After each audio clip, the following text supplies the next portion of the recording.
Witam serdecznie. Teraz sobie oglądniemy taki film bardzo zaawansowany na temat planety Saturn. Ja się już wypowiadałem tutaj na temat, powiedzmy, Atlantydy, ewentualnie właśnie innych tak zwanych planet, z których tutaj ktoś przybył, więc jeżeli ktoś nie będzie tutaj za bardzo się orientował albo to będzie uważał za bzdurę, no to nic dziwnego, taka osoba musiałaby przynajmniej parę filmów ostatnich oglądać, bo to było bardzo dokładnie tłumaczone. To jest dość skomplikowane, ale myślę, że bardzo związane z prawdą i tutaj właśnie kolega mi na to zwrócił uwagę, Bartłomiej, z którym audycję nagrywaliśmy, że to, co mówi tutaj David Icke, jest w pewnym sensie zbieżne z tym, co ja ostatnio mówiłem i nasze drogi się trochę zaczynają schodzić w sensie poglądów, z tym, że Bartłomiej to jakby siedzi w tych tematach po prostu chyba naście lat w ogóle, więc podesłał mi ten film, żebym go koniecznie oglądnął. Ja sobie parę przebitek oglądałem i widzę że tam będzie na temat pentagramów, prawda, bo one są w ogóle nieprzypadkowe, pentagramy. No i w skrócie tak powiem, co ja uważam, a zobaczymy, co David w tym filmie, bo nie wiem co, ale ja powiem tak, z innych źródeł, gdzie dochodziłem jakby do tego, prawda, no to jest tak, że ta Atlantyda była kraterem po prostu, który nam się pokazuje jako Saturn, z tego powodu, że tam heksagonalnie po prostu punkty energetyczne działały i takie mamy złudzenie. Dalej bardziej tego nie mogę wytłumaczyć jakby nie obrazowo, a obrazowo jest wytłumaczony w poprzednich filmach. I teraz tak, system na tej Atlantydzie się załamał po prostu, została zniszczona, więc z Atlantydy tutaj przybyli najeźdźcy, którzy właśnie byli Atlantami i osiedlili się na Antarktydzie w okolicach bieguna i spowodowali katastrofę z tego powodu, że nie przebiegunowali Ziemi, ale chcieli odtworzyć Atlantydę, czyli te punkty energetyczne, to była inna cywilizacja, prawda? I potem właśnie też w Egipcie stacjonowali, prawda, jako faraonowie i przedstawiali się jako bogowie i stworzyli tu sztuczne warunki na Ziemi, czyli firmament i ten mit stworzenia świata przez Boga, że w pierwszym dniu stworzył to, potem tamto i tak dalej. Tak naprawdę to oni ten firmament stworzyli, bo zaingerowali w nasz właśnie klimat i wybrali sobie naród wybrany, napisali Biblię, że to jest naród wybrany, który reprezentuje Boga, czyli ich, a oni nie są żadnym Bogiem, tylko pasożytem, prawda? I taka jest historia stworzenia świata przez biblijnego Boga, co nie znaczy, że nie ma żadnej duchowości, bo jest, tylko że Bóg jest w nas po prostu, bo my jesteśmy kreatorami i mamy Go w sobie, natomiast oni chcieli się przedstawić jako bożki, żeby mieć po prostu taką, a nie inną tutaj pozycję i nas podbić, co skutecznie zrobili w pewnym sensie i taka jest tutaj z grubsza mówiąc historia i około 1200 roku jeszcze powiem, że była katastrofa właśnie, o której tutaj mówiłem, czyli związana z tym, że zlodowacenie nastąpiło i tereny Antarktydy, która jest połową naszego właśnie krateru, zostały oblodzone, prawda, i niezdolne w ogóle, niemożliwe do zamieszkania, tak jak i inne tereny też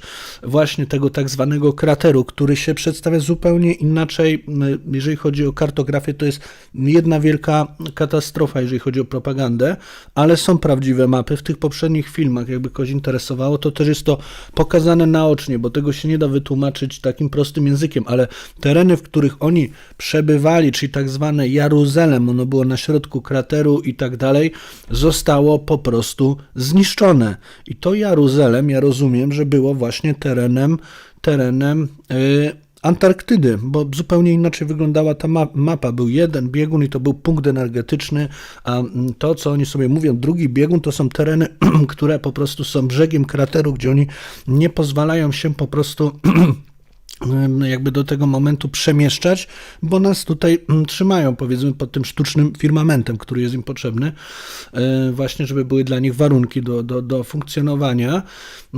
I tak jak mówię, to Jeruzalem właśnie uległo po prostu destrukcji i oni zrobili desant, tak zwani wikingowie, do Scytii, prawda, czyli tych terenów wyżej położonych, czyli naszych, prawda, i tutaj się około 1200 roku, powiedzmy, tam mogą być pewnie jakieś błędy w datowaniach, bo cały czas są fałszowane jakby historia, ale około tego roku się tutaj sprowadzili i od tego czasu mniej więcej mamy problemy, czyli stworzenie jakiejś Polski fikcyjnej, jakiś Mieszko I agent. Każdy król polski był agentem, dlatego że oni chrześcijaństwo wprowadzali, bo chrześcijaństwo jest religią podboju i wymyślili sobie swojego Boga, prawda? Zanegowali nauki Jezusa, które były oczywiście bardzo dobre i jest pokazane na różnych przecież obrazach, że on jakby tych handlarzy przeganiał i tak dalej. Wszystko to, co mówił, było oczywiście po prostu jak najbardziej chwalebne oczywiście, tylko że oni go po prostu wiadomo, co z nim zrobili, prawda? I później zaczęli go przedstawiać jeszcze w takiej aureoli żółtej, która symbolizuje kult Słońca, po prostu zbezcześcili ten symbol, a chrześcijaństwo było religią, która służyła do podboju, nie miała z Jezusem nic wspólnego i oni to wyznawali, żeby podbijać, prawda? No i właśnie dlatego tutaj się przemieścili i zaczęli wprowadzać chrześcijaństwo. Najpierw struktury państwowe, czyli okupacyjne, czyli Polskę stworzyli, potem chrześcijaństwo, potem jeszcze dalsze różne religie, żeby to dzielić i rządzić, prawda? Rozpoczęła się ta gangrena po prostu, tak? No i tutaj właśnie tam było przedstawione, że wikingowie to byli właśnie ludzie z tamtych terenów, prawda? A my jesteśmy rdzennymi mieszkańcami tego terytorium, które jest właśnie podbijane przez, powiedzmy, że tych ludzi namaszczonych przez Atlantów do sprawowania tutaj kontroli. Taka jest moja wiedza po prostu. Na dzień dzisiejszy trochę przydługie, ale powiedziałem, jak ja to rozumiem i zobaczymy, co tutaj David Icke zaprezentuje. Może coś innego, nie wiem, ale chętnie się dowiem, także zapraszam. No i napisy poprawiłem, bo są żółte i większy rozmiar.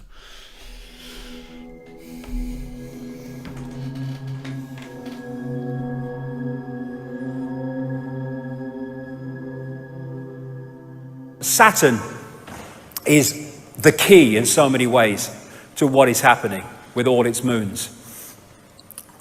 Just a reminder, Saturn may appear to be what it is in the holographic world, but actually, again, it's an information field. It is a consciousness.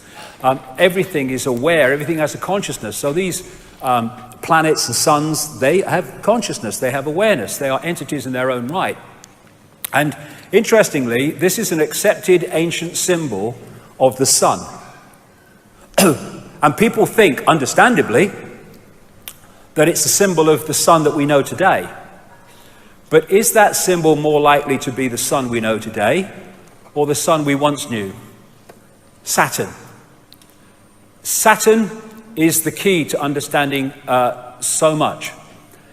It was known as the old sun. It is known in occult as the old sun, the dark sun, and the dark lord, the lord of the rings.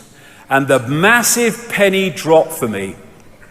Whoa, the kaleidoscope moved when I started to realize that at least so many, if not all, the ancient sun gods were not gods of the sun we know today, but of the Saturn sun that was focused on before, because it was in a different position. Saturn has long been symbolized as an eye. There's the eye in Freemasonry. There's the eye of Sauron in The Lord of the Rings, the reptilian eye, the symbol of the negative force. And what happened in the massive and brilliant work of David Talbot in the Saturn myth is that at some point there was an enormous ejection of debris in an explosion out of Saturn. And it formed like a luminous crescent because it reflected light at certain points of the day. And this, as the Earth moved on its axis, when viewed from the Earth, this appeared to move around Saturn. And at different points, there are different symbolism for different points. But this was the one that really was the focus of Saturn symbolism, because this was when that luminous crescent was at its most luminous during the day. And so you find this symbol over and over in the ancient world. And this is a common recurring theme of Saturn. And this, the crescent symbolically, and the disk of the Saturn sun, the dwarf star.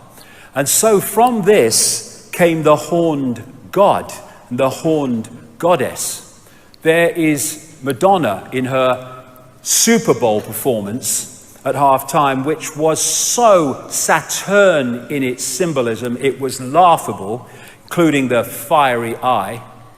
And in the movie version of The Lord of the Rings, you had the crescent holding the eye of Sauron.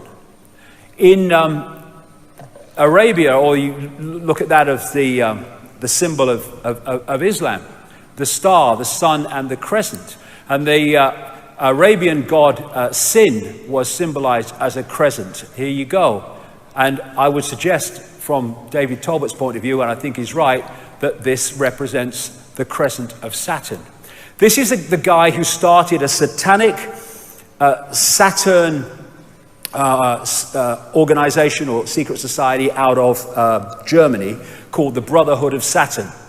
And there's that symbol of the sun, look, with a dot. That's Saturn, not the sun that we have today, and the horned god.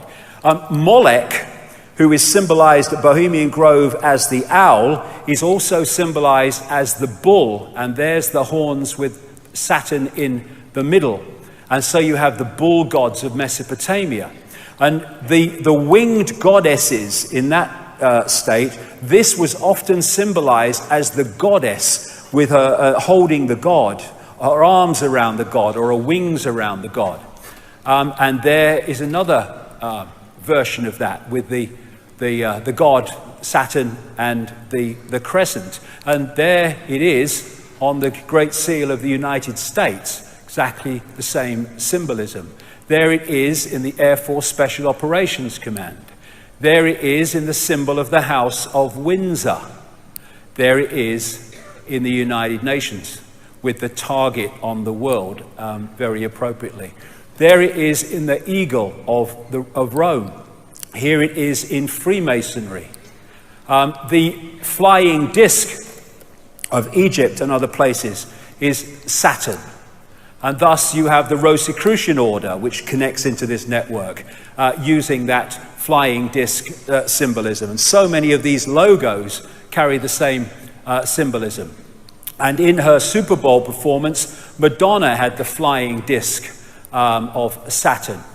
This is another ancient Saturn symbol because at some points, apparently it seemed to give off four very distinct lights, which became known as the four corners or the four rivers or the four ways. And so you find it, because of these bloodlines connecting into all these institutions, you find it in the Roman Church, you find it on the mace in the Houses of Parliament, you find it on the crown, you found it in the Celtic cross, and you find it in one of the major secret societies in the network, the House of Malta. It's known as the Maltese cross.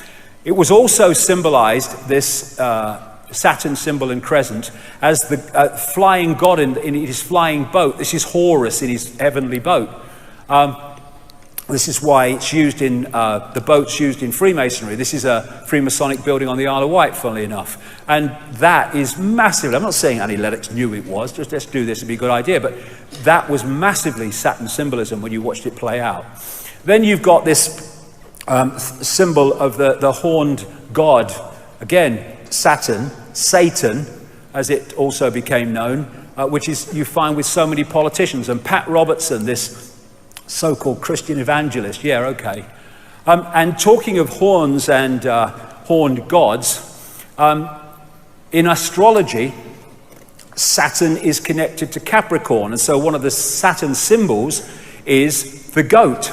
This again is the great Freemasonic historian Manly P. Hall, who said Pan, the goat god, was a composite creature, the upper part, with the exception of his horns, being human, and the lower part in the form of a goat. The god himself is a symbol of Saturn, because this planet is enthroned in Capricorn, whose emblem is a goat. That is what that is. Baphomet, worshipped by Satanists. It's a symbol of Saturn. And I'm going somewhere with this, because I'm going why they're focused on Saturn. So you have Baphomet, you have Beyonce, the wife of Jay-Z, with this big Baphomet ring, which is performing. You have Baphomet-dressed Lady Gaga, Baphomet-dressed Madonna, and you have Baroness Philippine de Rothschild from the wineries in France with a massive Baphomet necklace. And this is from the front cover of the Saturn myth, with the symbolism described of these lights that went off from Saturn at certain points, with the four main ones there. And there it is symbolized on one of these ancient tablets. And in St. Peter's Square, that is a mirror of the way that Saturn symbol looks. And there it is on the thing that he has his biscuit in, there, when he's doing his stuff. Now, this is inside the Mother Lodge of Freemasonry in Great Queen Street. Great Queen was the name of the Babylonian goddess in London, because this will become significant in part 3. This crescent holding the sphere also became symbolized as twin pillars. And so you have Saturn, there's the crescent, being held up by the twin pillars. This is in one of the Freemasonic centers of the world in London. Numerologically, digitally, Saturn is number 8, and this has led to symbolism of Saturn in terms of the spider. Thus you have, in Madonna's Super Bowl performance, the winged disc symbolized with a spider in the center. Now this is fascinating. This is called the magic square of Saturn. And it's also, not by coincidence, the magic square of Freemasonry. And it's magic because of this reason.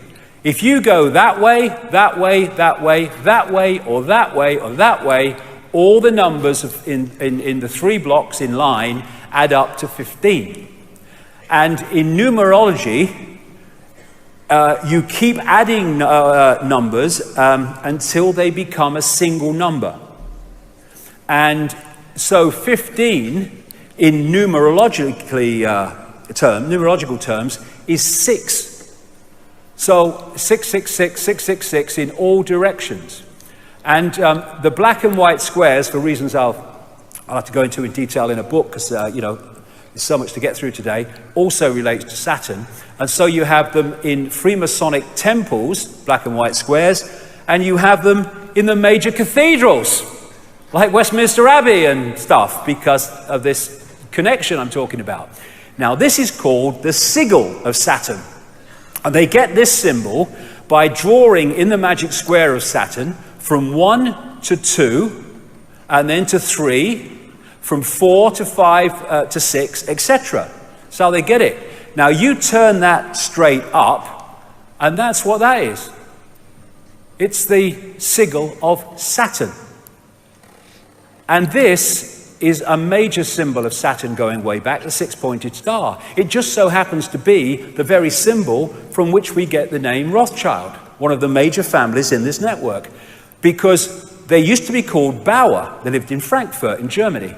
But they had this red 6-pointed star hexagram on the front of their house, and they changed their name to from Bauer to Red Shield in German, Rothschild, red sign or red shield, Rothschild. So they're named after this very symbol. And it was they that created Israel, not on behalf of Jewish people, on behalf of their bloody agenda that treats Jewish people with as much disdain as any of the rest of us. And so you have their symbol on the flag of Israel. They use the 6-pointed star so much in law enforcement. This is on a public building in Toronto, right in the center of the 6-pointed star. There's the horned god. There's the sheriff and a medal. There is the 6-pointed star representing Saturn on an ancient clay depiction. And there it is on Credo Mutwa's 500 to 1,000-year-old Zulu hand symbol. If you do that on the dollar bill, you get the 6-pointed star, and those letters make an anagram of Mason, interestingly. Inside the Great Mother Lodge of Freemasonry in Great Queen Street, London, there is the Twin Towers, symbolic of the crescent, and there is Saturn again, the 6-pointed star. Now, of course, the Roman Church and Christianity, that is anti-Freemasonry and anti-secret societies because they're naughty, but it's on his bloody fish hat, look, right? They're everywhere because the same force is in control. Here you go, I have a bit more Madonna, there you go.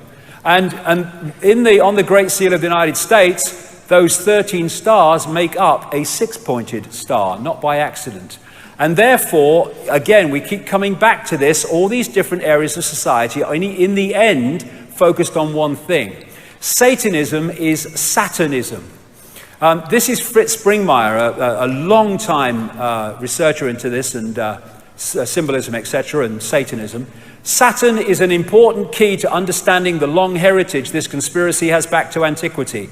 The city of Rome was originally known as the Saturnia, or City of Saturn. The Roman Catholic Church retains much of Saturn worship in its ritual. Saturn also relates to Lucifer. In various occult dictionaries, Saturn is associated with evil. And this is the remains of the Temple of Saturn in Rome. And just next to this is this place called Capitoline Hill now, but before that called Mons Saturnus, the Hill of Saturn. And this is a very symbolically important place to the bloodlines. And this whole thing about the skull and bones, Capitoline Hill comes from caput, meaning dead, because they were supposed to have found a human skull there, and they call it caput, Capitoline Hill. That's why we say kaput when something's dead. And you have the theme in Christianity of Golgotha and Calvary, the place of the skull, hill of the skull. And Capitoline Hill became Capitol Hill when the bloodlines moved in on America. Now, the northern pole of Saturn is a permanent storm which takes the form of a hexagon. And this has been found by the Cassini spacecraft, and I think the Voyager one before that in the early 80s. And the hexagon also is an expression of the hexagram, or of the six-pointed star. Because all these different symbols that I'm going to talk about now are different expressions of the same frequency state. So you look at this crop circle from England this year, and it is a hexagon. But a hexagon is a flattened out cube. So when you look at it from another angle, it's a cube. Well, it just so happens that an ancient symbol of Saturn is the cube, especially the black cube. And I would suggest that's what they are. The Kaaba, the focus of worship in Islam, Kaaba means cube. The tefillin, the cube on the head in Judaism. And when people go to worship around the Kaaba, they're told to pray in concentric circles. Remind you of anything? And they're told to walk around it, and their energy can be trawled. And if you focus on something that represents Saturn, Saturn is where the energy goes. In Judaism, they have Solomon's temple. Every syllable of Solomon means the sun. And the Holy of Holies in the so-called Solomon's temple was supposed to be a cube. They talk in Revelation about the New Jerusalem in cube terms. There's these massive cubes that they use. This is outside the one of the banks near Wall Street, near where the protests are. And you see these black cubes and cubes like used by Apple and stuff. Saturn symbolism.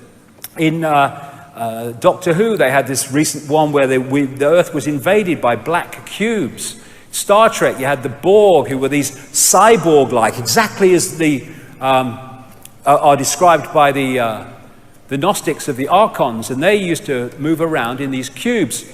If you geometrically represent the cross, then it is a flattened out cube.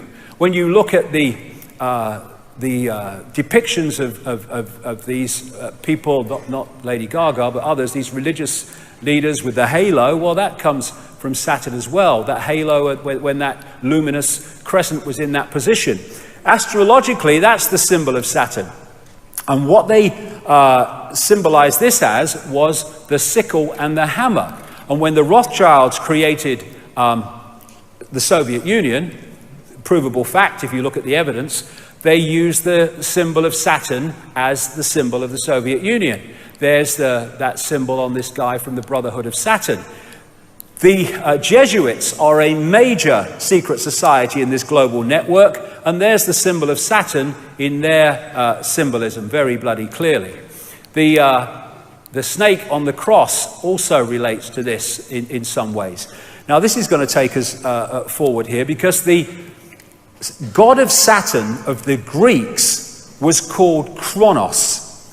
And Kronos was, because it was the god Saturn, the sickle, the scythe, was represented as holding the scythe, and also he was depicted as the god of time.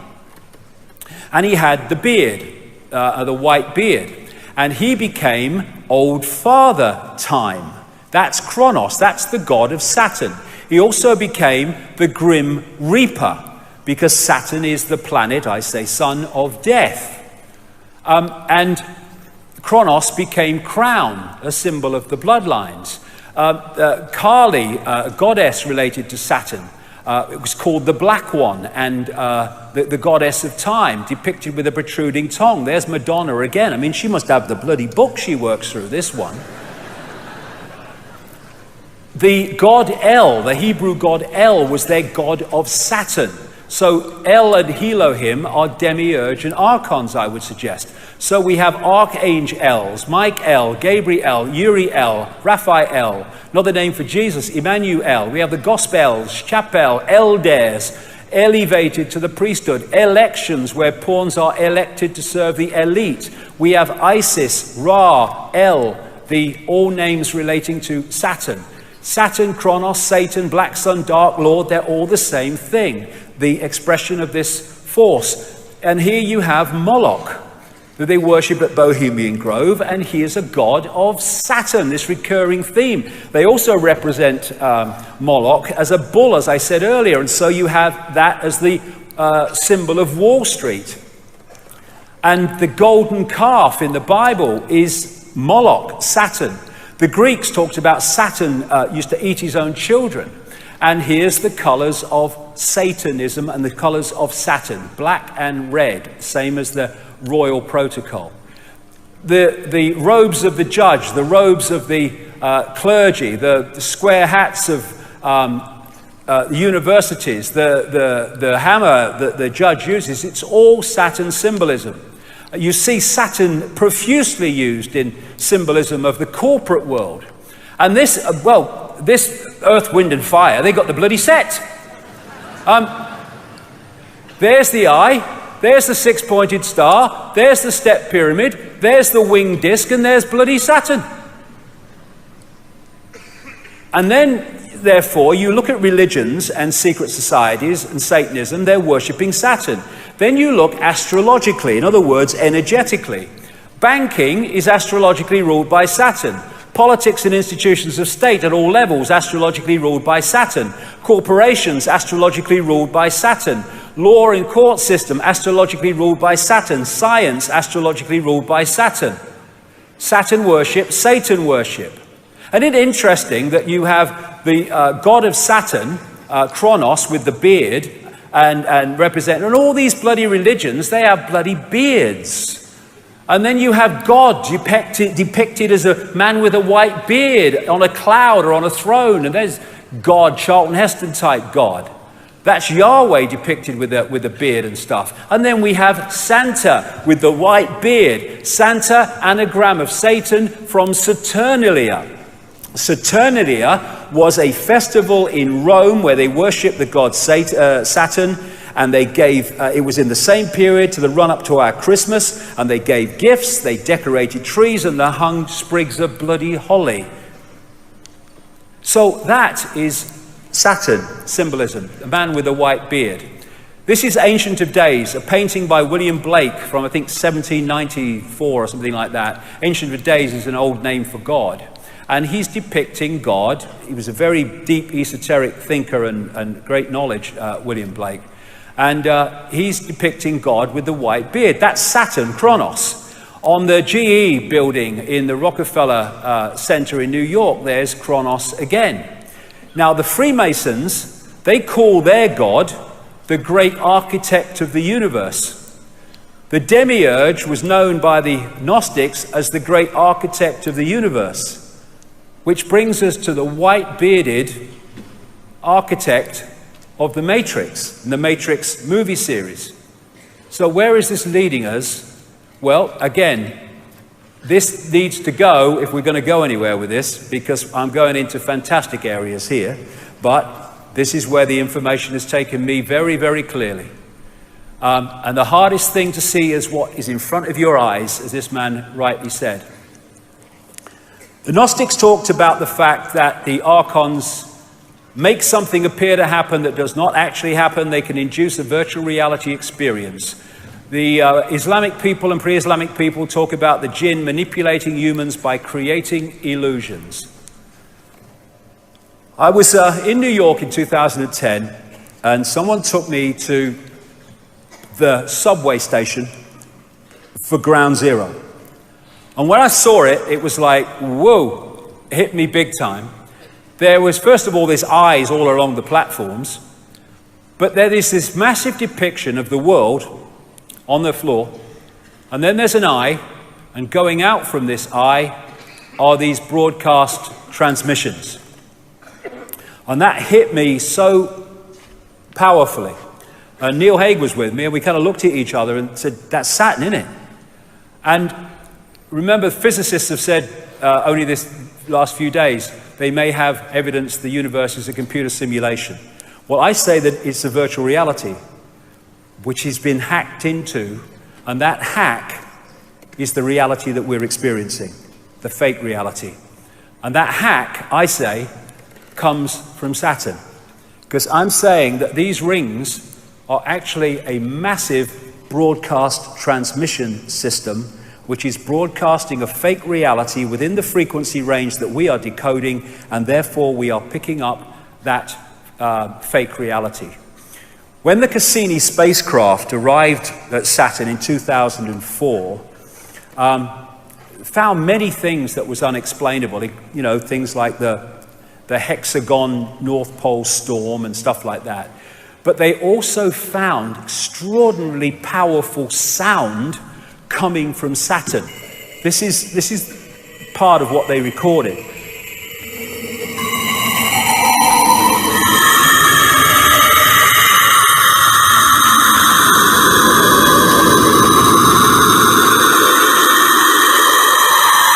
Nice, man. And I got sent this by a sound engineer, works in sound engineering for a living, and it's one of the rings of Saturn, and he said, I see that every day. That's bloody sound. They're sound waves. And this is in cymatics, this is a six-pointed star. And of course we have the hexagon going round and round and round at Saturn's North Pole. This is a standing wave created by sound, rings. This is at the south pole of Saturn, and it's a permanent ice storm. This is a standing wave created by sound. And these are symbols created by sound, like cymatics. And a certain frequency created this perfect six-pointed star with the hexagon in the middle and the hexagon there. Therefore, the sound creates the frequency, creates the symbol, and in the same way, the symbol represents the sound and the frequency. The symbols are just holographic representations of vibrational waveform states. I would suggest in these symbols cases, representatives of the sound frequency coming off Saturn. Same with all these symbols and numerological manipulations. The sound and the symbol are different expressions of the same thing. Thus, if we, in the holographic realm, are constantly bombarded with these symbols, it is on an energetic level feeding us the frequency field of what they represent. And Saturn, when described pre-cataclysmic, didn't have rings. So where'd they come from? Well, maybe it had rings, but it weren't rings we could see. We can see them now. Well, this guy, Norman Bergeron, has a long, he's in his 90s now, I think. He has a long, long history in space research, technological research, going way back. And his life changed when he started studying the pictures that came back from the Voyager 1 and 2 space expeditions to Saturn. They arrived in 1980 and 81. Because when he studied them, he realized there was something very strange about Saturn's rings. And he said this in his book, The Ring Makers of Saturn. Several years ago, a number of folks in the astronomy and physics world began theorizing that these rings had to be much younger than the universe, perhaps only about 100 million years old. But one pair of pictures shows a change in 5 minutes. An impression is conveyed that the latest reported measurements purport to be the true ones, when in reality, all might quite nearly be correct at the time of observation. General reluctance to accept variable ring system geometry occurs because of apparent failure to identify a physical mechanism suitable for producing recurrent change. In other words, classic mainstream science, if we can't explain it, we'll kid ourselves it doesn't exist.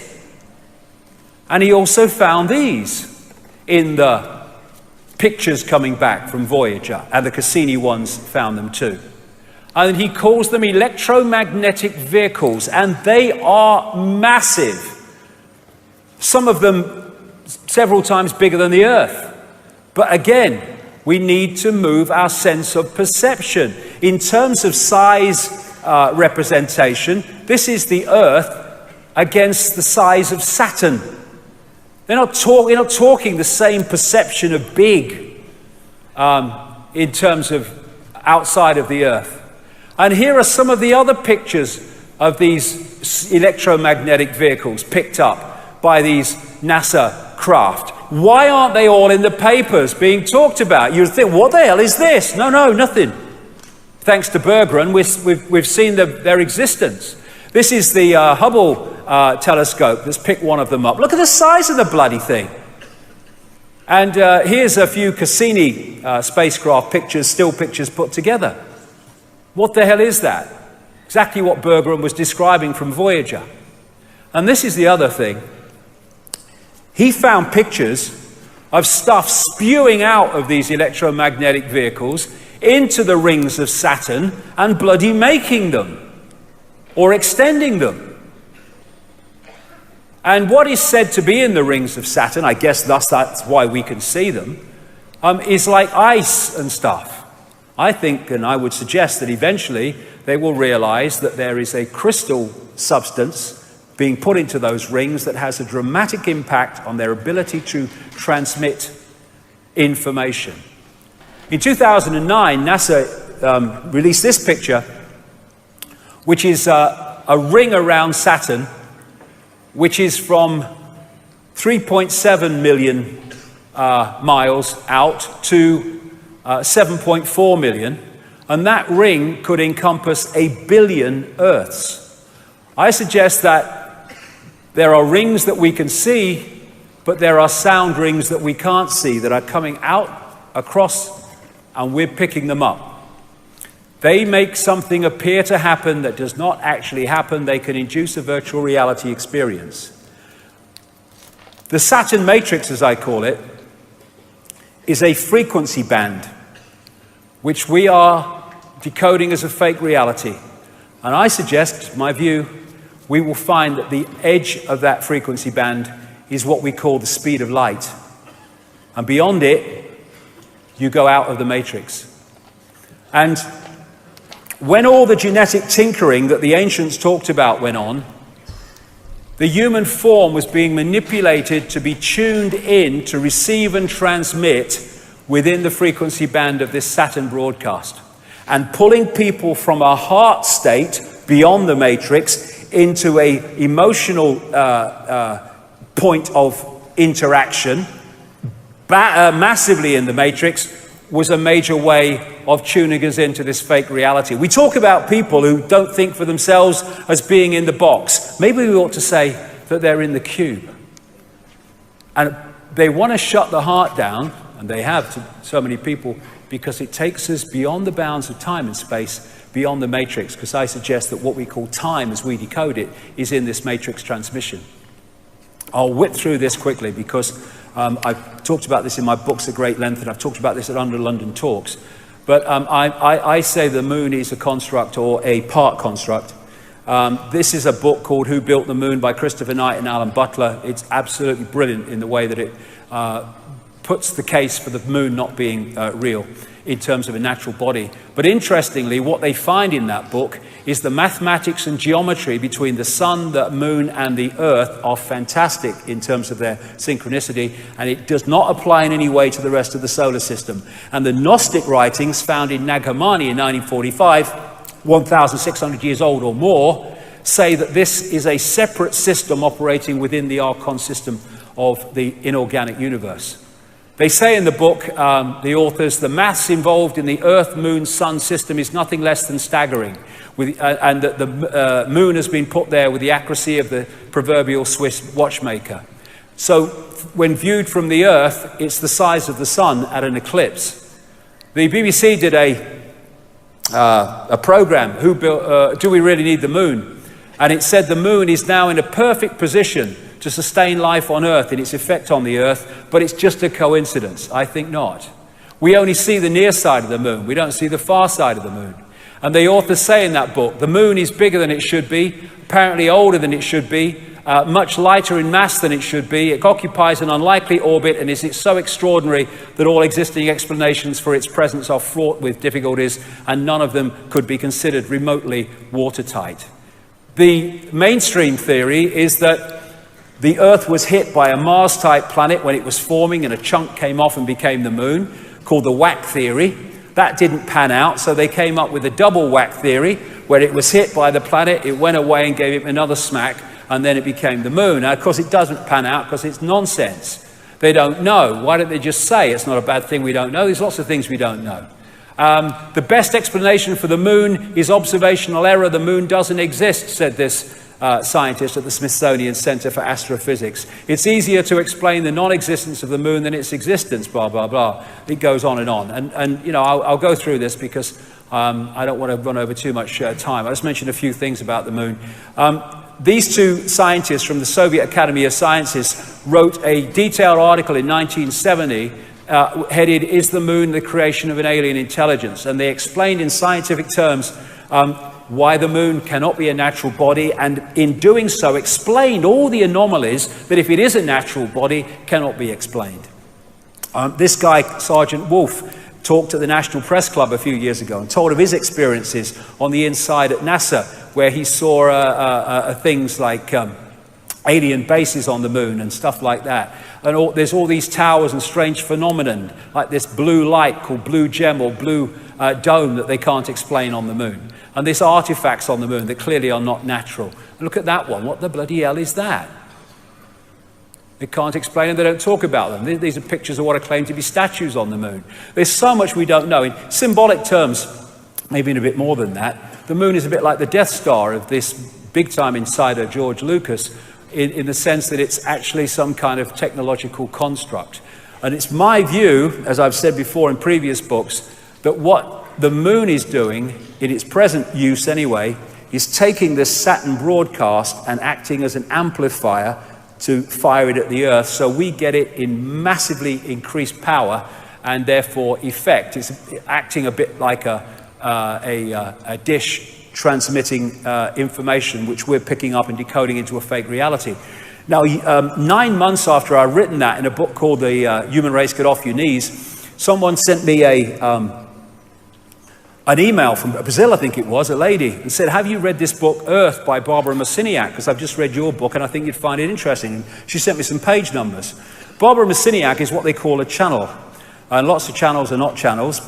They just think they are. But, you know, if you get a genuine one, then you can get out there and bring information out from other dimensions into this one. You can get some profound information that way. And she's done a lot of great stuff, Barbara Masiniak. I've met her a few times. Anyway, I hadn't read Earth. I'd read the first book that she wrote, but not Earth. Anyway, I sent for it. I went through the page numbers, and I'm like, whoa, this is 9 months after I've said this stuff in Human Race Get Off Your Knees. And this was a channeled book, and this is what was in the book. 1996, I think this came out. The moon is a very powerful electromagnetic computer. The energy from the moon has been beaming electromagnetic frequencies onto the Earth for eons now to maintain the two-stranded DNA. The moon is a satellite that was constructed.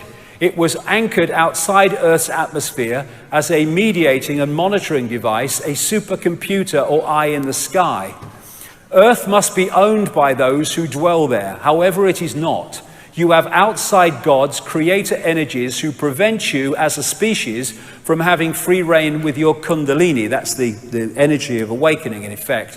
The influence of the moon as a main satellite computer affects all of the Earth. The moon's programs have for eons been of great limitation towards human beings. There are repetitive cycles that the moon creates to which you respond. The tales about the full moon and insanity, madness and heightened bleeding are all quite true. You know that television influences you a great deal. The moon is the same way.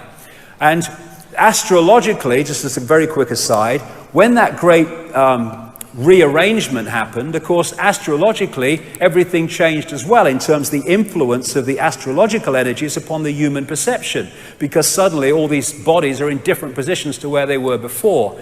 So the Saturn-Moon matrix, as I call it, I say anyway, is generating a frequency band, a fake reality, which we are decoding to be what seems to be a real reality.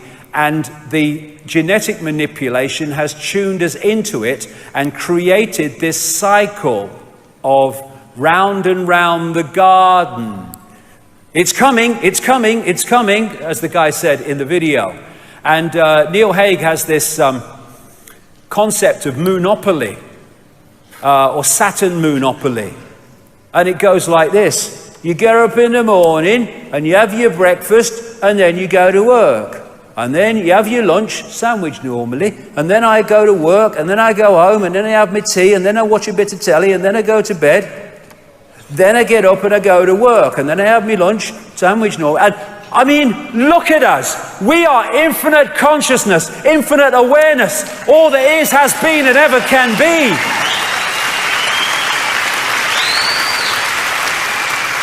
Is that all we are capable of? No. But we are locked into these cycles to which we respond. No response. See it as you couldn't see it before. An end to work, buy, consume, die. That's what that is. And this matrix creates a firewall that holds us from seeing further into the energy field and holds us in this tiny frequency band we call visible light. What they've done is taken the universal energy field, the universal construct, and they have hacked into it, and they're feeding a fake reality to us from within that construct. And therefore it's gold. Oh, my life's in a terrible state. I'm just making adjustments to my life. Oh, life's great. And they're all freaking illusions. We're like in this wall. But you know those scientists that have been suggesting in the last few days that the universe might be a computer simulation? They actually said, like a prisoner in a pitch black cell, we may never be able to see the walls of our prison. Why? Because they are vibrational walls, and I suggest that they are the speed of light. Which is not the fastest speed. Sorry, Einstein, mate. It's pedestrian. We're talking all possibility, darling. And so when we look into the night sky, are we seeing what's real or are we seeing a projection? I've talked in I think it was my last book or the one before that. I had a profound experience as a little boy when I was first taken to the London Planetarium, when I looked and saw the night sky on the roof of the planetarium, and it looked so bloody real. And it's hit me, and it's never left me, that actually when I look at the night sky, that ain't actually what I'm looking at. Firewall. All that we see or seem is just a dream within a bigger dream. Is this the real life? Is this just fantasy? Caught in the landslide, no escape from reality. Open your eyes, look at the skies and see. Is it a sky? Or is it a projection?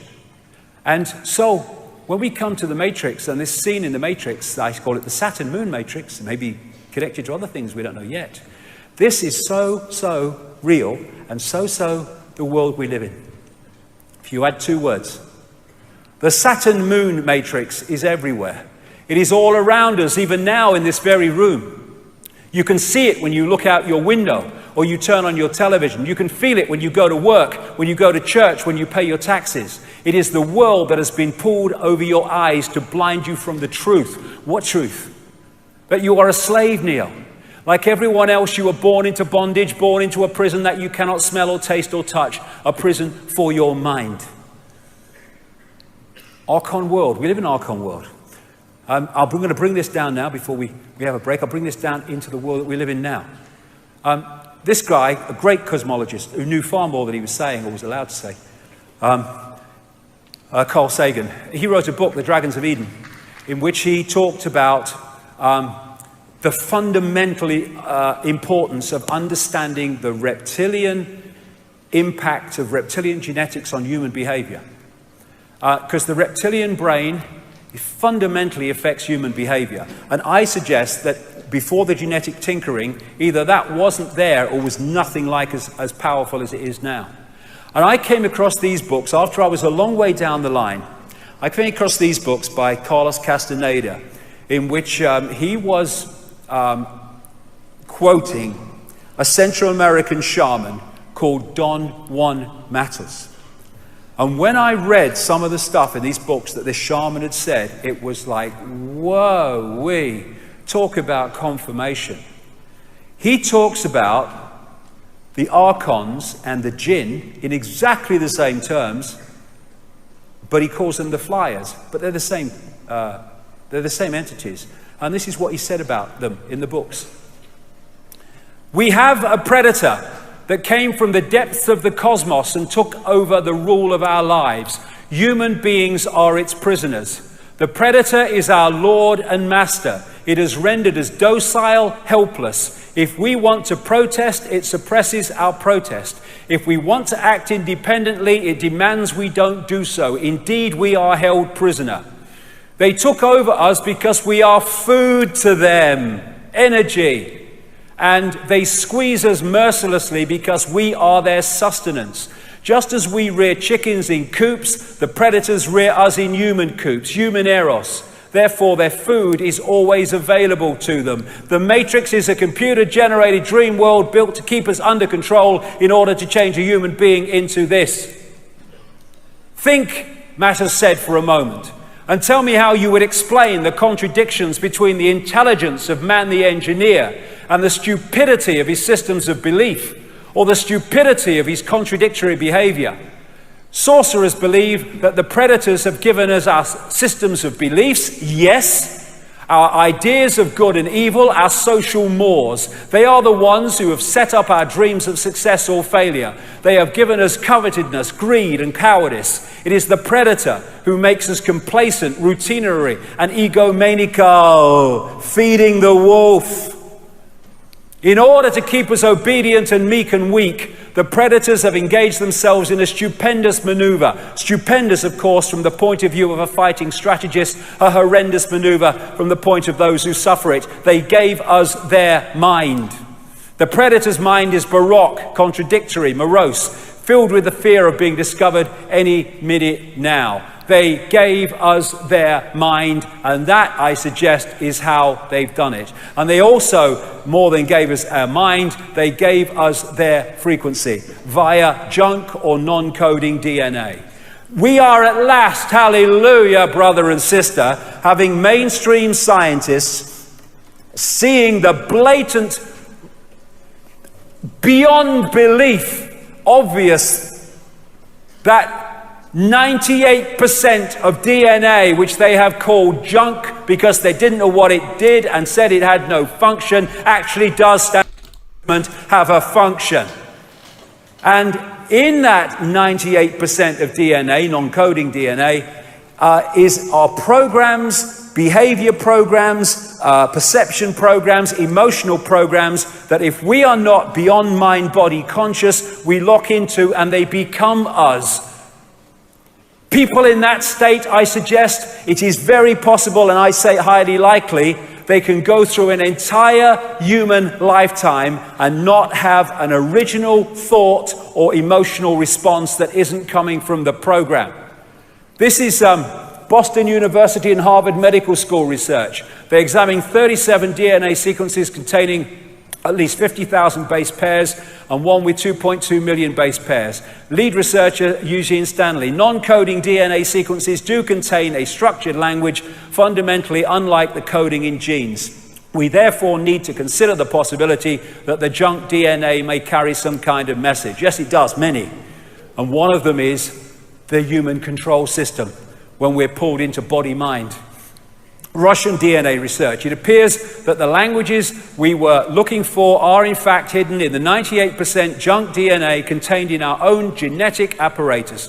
The basic principle of these languages is similar to the language of holographic images based on the principles of laser radiations of the genetic structures which operate together as a quasi-intelligent system. And this recent announcement by this institute at the Harvard Medical School, all data that humanity creates in a year can be stored on 4 grams of DNA. That's how much information we have in the human structure.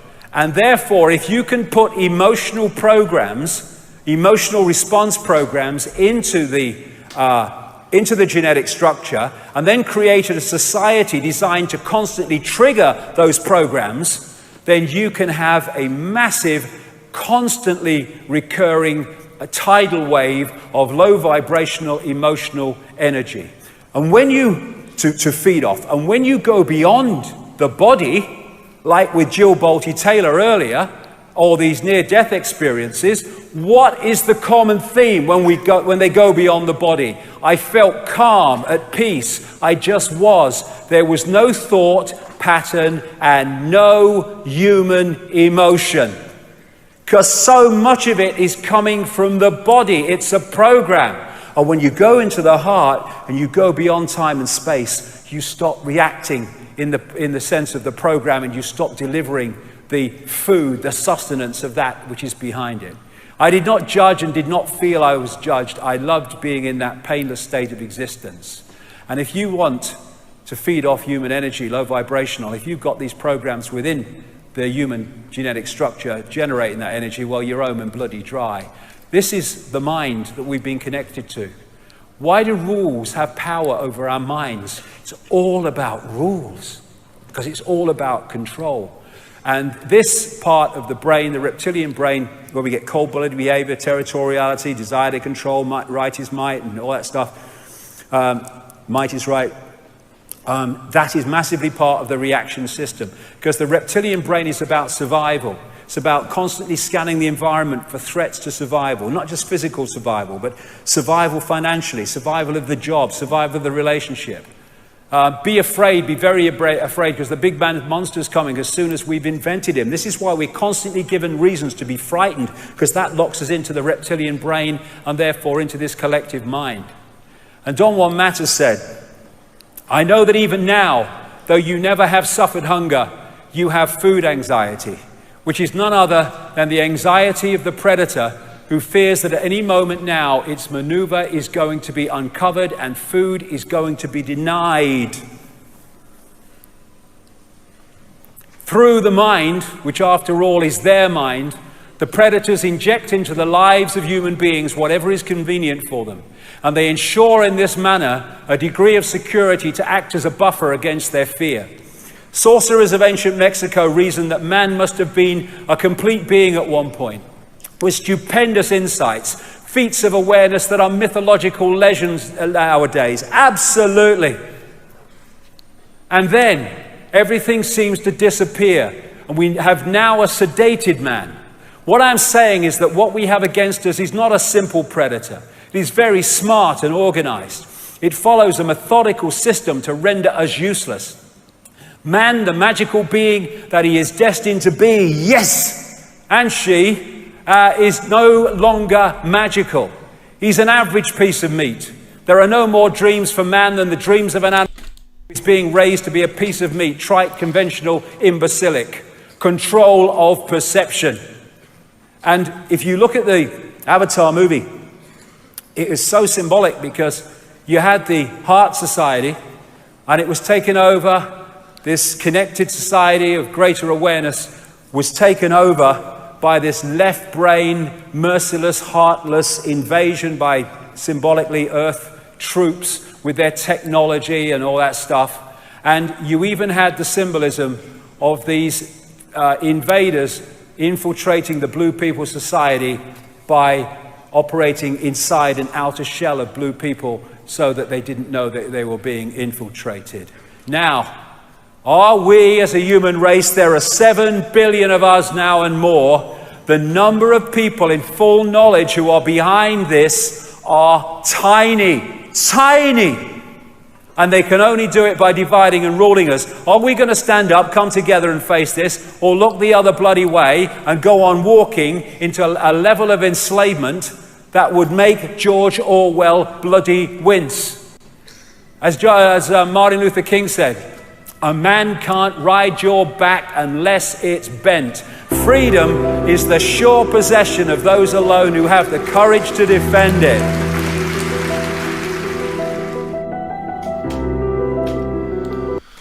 No, bardzo dobrze powiedziane i tak jak ja tam mówiłem na początku, co do tego Saturna, to też, no, to jest temat bardzo skomplikowany i mało kto w ogóle wie, jak to w rzeczywistości wygląda, więc nie wiem, czy tutaj dobrze to akurat przedstawił, powiedzmy, ale na pewno polecam, tak jak mówię, te ostatnie moje filmy, które tutaj wrzucałem, co chłopak robi na takim kanale zagranicznym, Szarańcza na ziemi, historia choroby, historia starożytnego Egiptu. Jak najbardziej jesteśmy oczywiście najechani, to się wszystko zgadza. Skąd się wywodzą królewskie rody i dlaczego się nie krzyżują, ci Egipcjanie na przykład wtedy.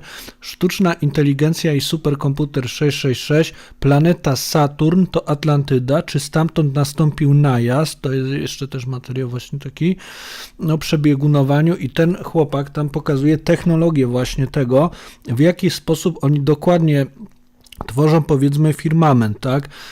Jak to wygląda technologicznie i gdzie są elektrownie, które oni muszą mieć, żeby właśnie stworzyć sobie warunki do tego, powiedzmy, życia, więc jeżeli chodzi o techniczne aspekty takie, no to polecam, bo on tego raczej chyba sam nie wymyślił, tylko prawdopodobnie dostał jakieś wizje. Nie mam pojęcia, skąd ma taką dokładnie wiedzę, że potrafi tak przekazać i pokazywał też tą inwazję właśnie z, powiedzmy, że innej planety, umownie to tak nazwijmy, więc to się wszystko pokrywa, tylko on jeszcze pokazuje konkretnie technologię, jaka tam w ogóle wchodziła w grę, a co do eksperymentów genetycznych, to ostatnio właśnie też film wrzucałem taki, że były wywiady z człowiekiem, który latał na Antarktydę w jakichś lotach wojskowych i o biegunie tam była mowa i o tym, że tam odkryto ślady starożytnej cywilizacji i eksperymentów na ludziach. Zresztą to, że eksperymentowali na nas, no to jest faktem. Ja nawet widziałem patenty na to, je udostępniałem, bo patent Google był na przekładanie świadomości i tak dalej. Więc to jest robione i było robione, więc jak najbardziej to się zgadza tutaj, że oni mogą naszych ciał nawet używać do tego, żeby funkcjonować. Zhybrydyzowali nas z sobą, bo tak jak tutaj było kiedyś na kanale u nas mówione, że my nie mieliśmy kiedyś płci i oni je stworzyli i dlatego też jest tyle ludzi, bo kiedyś tylu nie było, tylko oni klonowali początkowo, taką mieli technologię, potem już przestali to robić i zainstalowali człowiekowi taką możliwość, że może się rozmnażać. Więc bardzo duże były ingerencje w rasę ludzką i to jest faktem na pewno. Natomiast ten materiał na pewno rzuca światło jakieś i też mówi o początkach, jeżeli chodzi o Rothschildów, o tych reprezentantów, którzy oni tutaj mają, to jak najbardziej myślę, że tak jest, więc myślę, że też to troszeczkę wnosi do próby zrozumienia tej rzeczywistości, w której funkcjonujemy. Także pozdrawiam serdecznie, do następnego, hej.